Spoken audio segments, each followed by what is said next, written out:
Assalamu alaikum wa rahmatullahi wa barakatuh. Ramadan Mubarak, and inshallah, you're having a blessed fast, blessed days, and blessed nights. And we're looking forward to continuing with our series on the stories of the prophets, alayhim assalam, may Allah's peace be upon them. The stories of the prophets, the stories of the greatest men that Allah has ever sent to humankind, those who are representing the deen of Allah and submitting the message, passing on the message to the rest of people. And inshallah, we're going to continue as we've taken with Sayyidina Adam alayhi salam, followed by Sayyidina Nuh. And today we are going to begin the story of the Prophet Hud alayhi salam. We do know that with Prophet Nuh alayhi salam, after Allah had saved him and the believers, the mu'mineen that were on the ark, once they had settled at the Mount of Judi, they then lived in peace, and they were the only people on earth at that time. Because everyone else had been destroyed, and everything else of animals and creatures had also been destroyed. And so it was like a new life that had recommenced there after the end of the flood. With Sayyidina Hud alayhi salam, he comes after Sayyidina Nuh. In fact, Allah blesses the descendants of Sayyidina Nuh such that they spread all over the earth. And we mentioned in our last lesson that through Nuh's three sons, all of humanity that we have today actually come from. They are the origins of all of humanity today. Now, one of the descendant communities of Sayyidina Nuh was known as the people called Ad, Qawm Ad. And Allah mentions Qawm Ad, the people of Ad, in the Quran. They were a people who were extremely strong. They had bodies as strong as iron, as strong as metal, and they were so powerful that they conquered everyone. They showed their great power, and no one was able to conquer them. No one was able to overpower them. So they seemed to be a very arrogant and proud people. They didn't fear anyone because they had that great strength. They had no fear or khawf of anyone, and in fact, everyone feared them. Everyone was scared of them at the time. But Allah had blessed Ad. Allah gave them many gifts. They had great livestock. So the camels, the sheep, they had horses that filled the streets and footpaths of their cities. They had children that filled their houses. So they were given abundant blessings and gifts. The people of said that when the sheep would go out and the camels of the people of Ad would go out to pasture to eat, they would make a very beautiful sight. So it was something really, really grand. And when the children would go out in the morning to play, they also made a very beautiful sight. So the land of Ad for these many gifts was a very fertile land. It was a very green land. It was filled with gardens, with vegetation, with springs of water, full of these beautiful natural gifts sent from Allah to the people of Ad. However, the people of Ad rejected this. They were not grateful to Allah for all of these blessings. They felt for some reason it was because of their strength that they had all this, they were able to achieve all this. They, in fact, would even build these huge structures within the mountains. They were grand people, they were large people. They would build their houses and they would carve them within the mountains. They were great stonemasons. And so they had that skill to be able to do that. But the problem was that they forgot the story of the people of Noah and the flood that Allah had punished them with.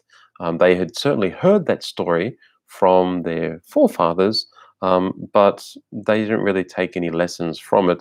And they ended up forgetting why Allah had sent the flood against the people who disbelieved in Prophet Noah. So eventually, the people of Ad began to worship idols in the same way that the people of the disbelieving community of Noah had done. So they carved these idols out of stone with their own hands. They began to prostrate before these idols, and they ended up worshipping them. They would ask the idols for things that they needed, and they would pray to them, they would sacrifice to these idols. So, unfortunately, they were repeating the same mistakes that were done during the time of Noah and before that. So, even though they were very, very smart, they were perhaps technologically advanced as well, given the great manufacturing that they had. Their intelligence did not guide them in terms of their religion and their deen and belief in Allah. And so the strength of Ad and their power, instead of it being a gift and a blessing for them, ended up being a curse for them and for the people because they didn't believe in Allah. And so this is a reminder that just because someone is strong, just because a nation or a land is a superpower and has control and influence over the world, doesn't mean that it's any better than anyone else. It doesn't mean that it is essentially stronger. It might be outwardly stronger, but inwardly, the strength is really based on Iman and faith in Allah. So their power brought them to act in a mean way, in an unjust way towards people. They became oppressors. They were tyrants. They were acting unjustly towards others. They were wronging others, taking away from their rights. Um, and the reason was they thought they were on top of everyone. They were superior because they were given wealth, because they were given green land, because they were given abundant water, vegetation, animals, pastures, all these things. They thought, well, we're above everyone else, so we don't need to answer to anyone. So everyone else should be in our service, and they didn't fear that they would ever be punished or brought to account. And so it just got worse and worse.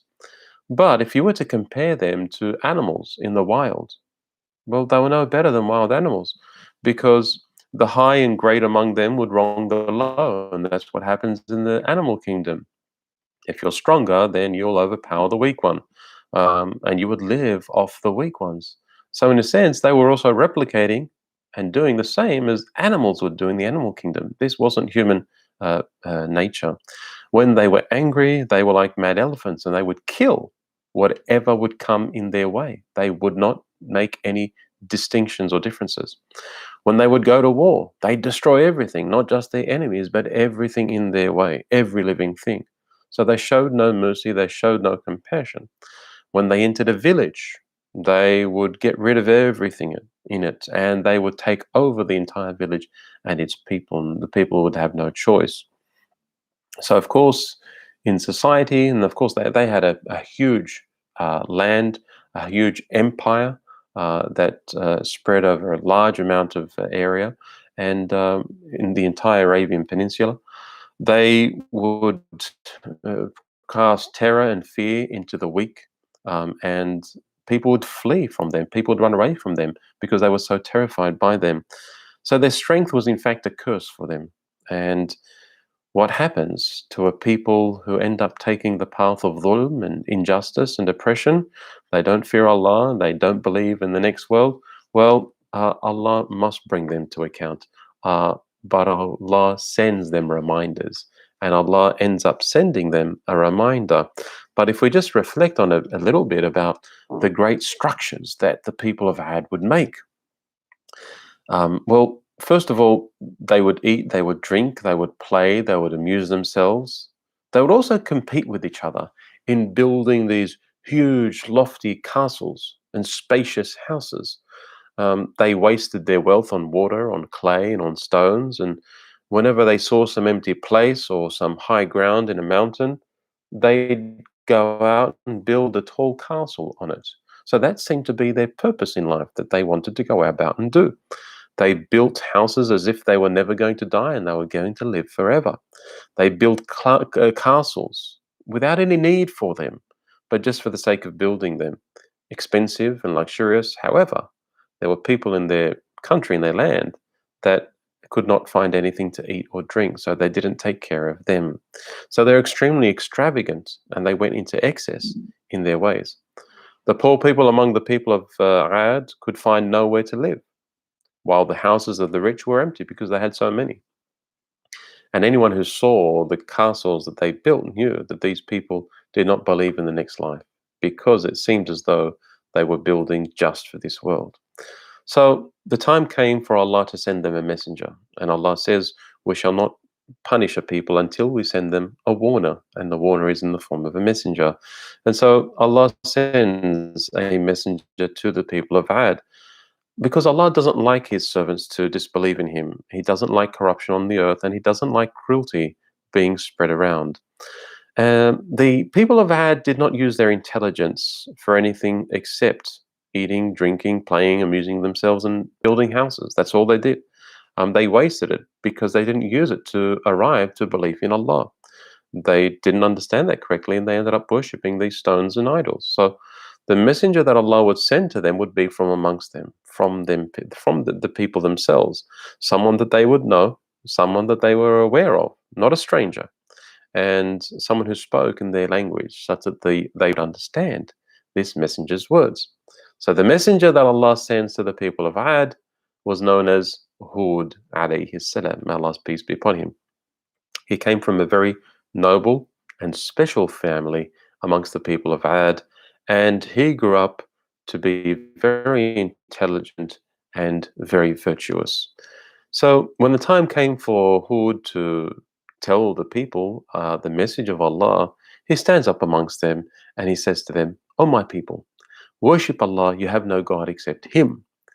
He would say to them, "How can you worship stones? How can you not worship the one who created you, Allah?" He'd tell them, "You carved these statues for yourselves only yesterday out of these stones. But Allah's the one that created you. Allah provided for you. He blessed you. He gave you property. He gave you children. He gave you crops. He gave you cattle. He gave you animals, wealth. He made you rulers after the people of Noah. He gave you physical strength." So all these blessings, he's counting these blessings that Allah has given upon the people of Ad. So he's saying to them, well, part of what you owe for these blessings is that you must worship Allah and don't worship anything besides Him because He's the one that gave you all of these. And so, what did the people of Ad answer Sayyidina Hud? They were busy playing, amusing themselves, eating, drinking, oppressing. They were happy with the life of this world. They weren't keen on thinking about anything other than this life. So, what Hud alayhi salam told them made them very, very angry. So they would say to each other, "What's this Hud man saying? What does he mean? We don't understand anything that he says. He's either a fool or he's a mad person." So Hud continues calling them again. And they reject. They say, "We think you're a liar. We're not going to answer you." And so Hud says, "There's no foolishness in me. I'm a messenger from Allah, the Lord of the worlds. I give you the messages from Allah, and all I'm doing is I am a faithful advisor to you. I'm trying to tell you to do the right thing, to leave the wrong." So Hud alayhi salam continues, just like Sayyidina Nuh continues, consistent, proclaiming, teaching the message. But it was difficult. He tried to use wisdom. He tried to use a soft heart, good words, gentleness. He tells them, "My people of Ad, I'm your brother. I'm your family. I was your friend yesterday. Don't you know me, my brothers?" And he says, "Why are you fearing me? Why are you running away from me? I'm not going to make you poor. In fact, I'll make you rich." He says, "I don't ask any wealth from you. My wage only comes from Allah. Allah's the one that rewards me. I'm not looking for anything from you. So there's no benefit in me going out and trying to gain as many of you to believe in Allah. It's for your own benefit." He says, what do you fear? That you're going to lose if you believe in Allah? Allah's not going to take away your wealth if you believe in Him. In fact, Allah is going to multiply your wealth and your provision and property. He says, "Why are you surprised at my message?" Because they were surprised at the message of Hud alayhi salam. But Hud found that the people of Ad could not come back with an answer. They couldn't argue. So what did they say to Hud? They say, "Hud, our gods are angry with us. You have got some type of mental disease you don't understand properly, and it looks like our gods have sent down a curse upon you." Hud alayhi salam says, "These idols, they're just stones. They can't help anyone. They can't hurt anyone. They don't speak. They don't even hear, nor do they see. They have no good nor evil. In fact, they can't bring benefit or harm to anyone at all." And he says that Allah is the one that has control of everything. No leaf falls from a tree except it's by the permission of Allah. But the people of Ad were so stubborn; they still did not believe. And they asked for a miracle. And it was said that Allah gave the ability for Sayyidina Hud to show them Jannah in a small river or lake that was nearby in an area in which they were inhabiting. And that area itself is identified in the southern area of Hadramaut, where there is currently a bit of a valley and a lake, river like area, which a lot of the scholars and historians say that that is the very place that Hud alayhi salam showed his people Jannah. And the great mountains that you see in that vicinity, in that village, huge and indicative of the greatness of Sayyidina Hud alayhi salam and also the great strength of his people. But they say to Hud, well, you don't believe in our gods and you don't fear them, so we're not going to believe in your God and we're not going to fear your God's punishment. You're always talking about punishment, Hud. Where is it? Show us. When's it going to come? So they were now challenging Hud. They were making fun of him because Hud was threatening them with a punishment from Allah because they were rejecting his message. So Hud alayhi salam says, the ilm of that is with Allah. Allah has knowledge of that. I'm just a warner. I'm warning you. So they said, well, we're waiting for that punishment and we want to see it. That's a big challenge to say that we're waiting for a punishment and we want to see it. So Hud was amazed. They were so bent on denying the acceptance of his message. He was extremely sad at their rejection. So, for a period of time, Ad, the people would look to the sky for rain. They needed it for their pasture, for their animals, for their crops, for their life, but they couldn't find it. There was no cloud, there was no rain that was coming. Allah had withheld it from them for some time. They looked at the sky and they could not see a cloud for days and days, but they yearned for rain. They wanted rain. But on one day, they saw a cloud that was coming to them. They were so happy, they started to share the news amongst them. A cloud's come, this is rain. It's sign that water's going to come down from the sky. And they started to dance and they started to celebrate with all joy. They started to call out to each other, this here is a cloud that's come with rain. It's a cloud that has come with rain. And so here they are, waiting for this rain cloud to come down with all of this rain for them, their animals, and their vegetation. But Prophet Hud alayhi salam knew that this was no rain cloud. He knew that this was a punishment for them. He said to them, this is not a cloud of mercy. It's a wind, and in it is a powerful punishment. So they thought that they were strong, but Allah's going to show them his strength more than theirs. And so it was. A huge wind, hurricane, cyclone begins to develop and blow. And the people of Ad had never seen anything like this before. It uprooted trees. And it was said that the palm trees that were there, they were uprooted so quickly and easily, it was like they were pens flying in the air. It destroyed the grand houses that they had built. The animals that they had, the wind came and threw these animals up into the air and cast them far away.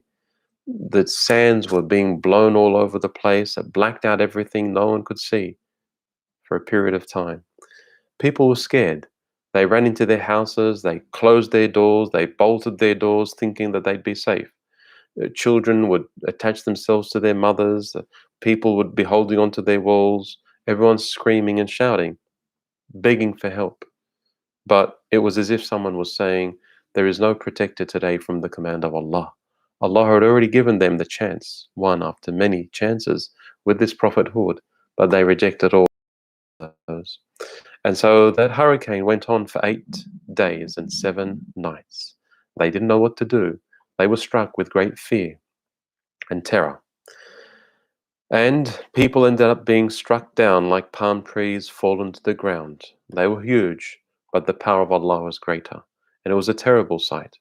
These people who were once proud and haughty and arrogant and filled with power and strength were now just dead bodies on the ground, and the birds eating at them. their grand houses in the mountains and in the valleys were now just ruins, no longer occupied by human beings. But Sayyidina Hud alayhi salam and his believers were saved by this punishment, or saved from this punishment by Allah. But the rest of the people of Ad were destroyed because of their rebellion and their disbelief of the message of Hud and the oneness of Allah Azza wa Jal, exalted be He. And so that is the story of the Prophet Hud alayhi salam. And Sayyidina Hud was one of the great prophets. He tried, he persevered, he attempted to be consistent in his calling his people to Allah, but they didn't take heed and they didn't learn. They didn't uh, uh, fulfill the commands of Hud and his instructions. And so they just became another sign of one of the signs of past civilizations. And it's said that the grave of Sayyidina Hud alayhi salam is there in the southern area of Hadramaut, and his grave is known and was in fact known to Sayyidina Ali bin Abi Talib radiallahu ta'ala an, when a group of Muslims had come from Yemen, and he asked them with regard to the descriptions of a certain valley and the redness of its sand and its landscape. And they said, yes, we know that place. And Sayyidina Ali identifies that as being the place of the resting site of Sayyidina Hud alayhi salam. So in the story of Hud is a story of great strength, a story of turning away from pride and arrogance and tyranny and doing wrong to others. We don't want the strong overpowering the weak. We don't want the wealthy oppressing the poor unjustly, but rather the prophets come to bring equality to society, to ensure that all people live peacefully and with the dignity that Allah has given them and the blessings that Allah has provided to us of wealth and animals and good health and property and everything else, like in the time of Sayyidina Hud to the people of Ad. Then that's there so you can show gratitude to Allah, not so you can think that you are greater or better or more powerful than anyone else. And so we hope that we can implement the lessons of the story of Sayyidina Hud and avoid the wrong of his people and those bad attributes and qualities, and bring restoration to our lives and the lives of those around us. If you've got any questions or comments, please leave them in the chat now, inshallah, and we can have a look at them before we finish. And if not, we ask Allah Azza wa Jal to grant us the best of this life and the best of the akhirah. We ask Allah to forgive our sins, to raise our ranks, and to allow us to be resurrected with the prophets and with the messengers, with Sayyidina Hud alayhi salam, with Sayyidina Nuh alayhi salam, with Sayyidina Adam alayhi salam, and with their great master and the one that is superior to them all, our beloved Prophet Muhammad sallallahu alayhi wasallam. Inshallah, we'll join you same time, same place next week for another live session in continuation of the stories of the prophets and the messengers. Are any houses that the people of Ad still standing? In the area of Hadramaut, it can't be seen in terms of the people of Ad, but some say that there is still remnants of the houses of the people of Thamud, which is the people that Sayyidina Saleh, who's also said to be buried also in southern Hadramaut, that there is still carvings and engravings within the great mountains that they themselves used to make. But the village in which Sayyidina Hud alayhi salam resided with the people of Ad in Hadramaut and showed them a image of the Jannah, the paradise in the lake. That village is still there. That place is still there, albeit obviously the dwellings are different to the dwellings from before, but the area itself is still inhabited on an annual basis when people go from time to time to make a visit to the grave of Sayyidina Hud alayhi salam and to perform the programs in which they will perform the salah, make dua, and remind one another about the obligations of Islam in the vicinity of the area of Sayyidina Hud alayhi salam. الحمد لله، سبحانك اللهم وبحمدك، أشهد أن لا إله إلا أنت، نستغفرك ونتوب إليك، والسلام عليكم ورحمة الله وبركاته.